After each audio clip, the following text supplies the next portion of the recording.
Leetcode Weekly Context 500. This is question number 2. Sum of primes between numbers and its reverse. This is a medium problem. To solve this problem, we're gonna need to do a few tasks. First one, we want to find out the reverse number r. The second thing, we want to find out the minimum and max number between this n and r. Then we're gonna do a loop from n to minimum to max. Then to check if it is a prime number or not. Once we have all the prime number, we can just sum it up as the final result.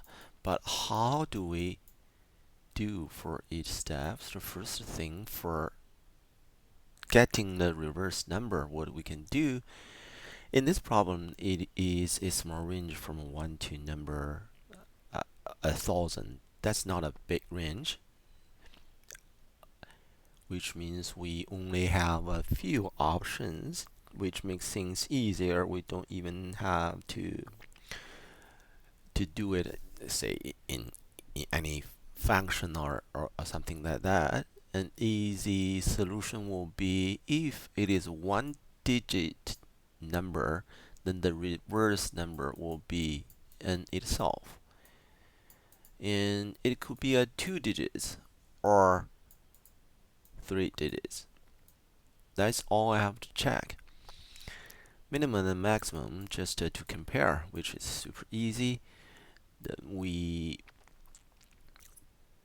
do the real loop. We can have a function to check if a number is prime or not.